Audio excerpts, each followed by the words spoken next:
समष्टि अर्थशास्त्र यानी कि मैक्रो इकोनॉमिक्स। समष्टि अर्थशास्त्र की पृष्ठभूमि। तो मैक्रो इकोनॉमिक्स जो है उसकी पृष्ठभूमि क्या है, तो सबसे पहले देखते हैं कि मैक्रो शब्द की उत्पत्ति जो है वो ग्रीक भाषा के शब्द मैक्रोज से हुई है, जिसका अर्थ होता है बड़ा। मैक्रो शब्द की उत्पत्ति किससे हुई है? ग्रीक भाषा के शब्द मैक्रोज से, जिसका अर्थ क्या होता है? बड़ा। अर्थशास्त्र में सबसे पहले मैक्रोज शब्द का प्रयोग ओस्लो विश्वविद्यालय के अर्थशास्त्री प्रोफेसर रेगनर फ्रिश ने सन 1933 में किया। तो मैक्रोज शब्द जो है उसका सबसे पहले प्रयोग किसने किया था? प्रोफेसर रेगनर फ्रिश ने। कब किया था? 1933 में।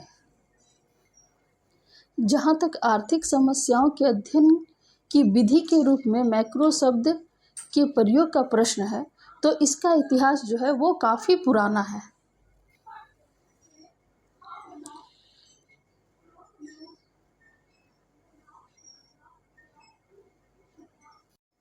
सत्रहवीं सदी में आर्थिक विचारक वाणिज्यवादियों ने संपूर्ण अर्थव्यवस्था को समृद्ध बनाने पर जोर दिया तथा इसके लिए निर्यातों को बढ़ाने का विचार प्रतिपादित किया। तो 17वीं सदी में जो वाणिज्यवादी थे वो अर्थव्यवस्था को समृद्ध बनाने पर जोर दिए और इसके लिए जो है वो निर्यात को बढ़ाने का विचार जो है वो प्रतिपादित किए। उनका विचार था कि एक राष्ट्र को अधिक धन संपत्ति जोड़कर एक शक्तिशाली राष्ट्र का निर्माण करना चाहिए। भले ही वाणिज्यवादी एक अध्ययन विधि के रूप में मैक्रो अर्थशास्त्र से परिचित नहीं थे, किंतु उनका दृष्टिकोण समष्टि मूलक था। वाणिज्यवादियों के पश्चात प्रकृतिवाद नामक विचारधारा ने भी मैक्रो अर्थशास्त्र का प्रयोग किया। 18वीं सदी में इस विचारधारा के आर्थिक विचारक डॉक्टर क्वेजने ने समाज को 3 वर्गों में बांटा। तो किन किन वर्गों में बांटा? उत्पादक वर्ग, दूसरा संपत्ति स्वामी वर्ग और अनुत्पादक वर्ग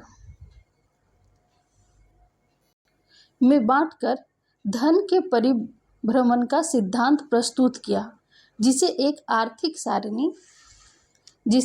आर्थिक सारणी के माध्यम से व्यक्त किया गया।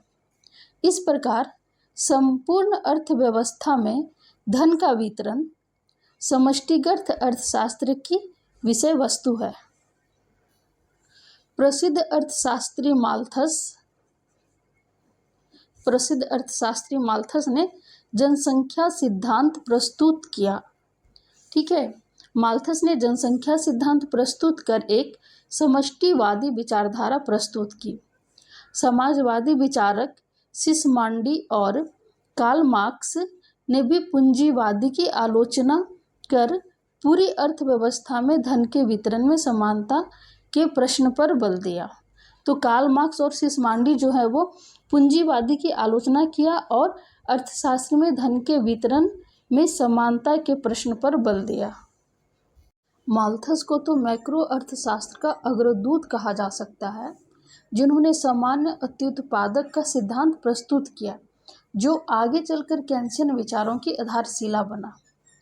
और आधुनिक अर्थशास्त्रियों के रूप में प्रोफेसर वालरस विक्सेल और इरविंग फिशर ने समष्टिगत अर्थशास्त्र का विश्लेषण प्रस्तुत किया।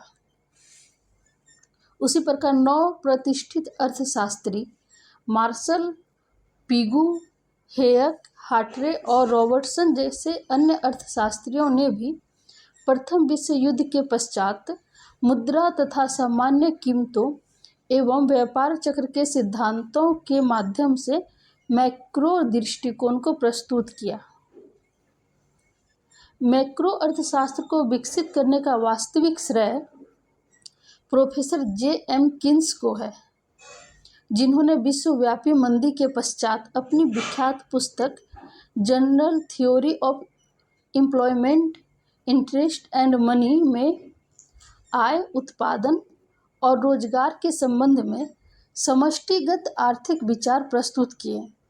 यदि यह कहा जाए कि इस पुस्तक में किन्स द्वारा प्रतिपादित संपूर्ण आर्थिक विचारधाराएं मैक्रो पर आधारित है, तो यह कोई अतिशयोक्ति नहीं होगी।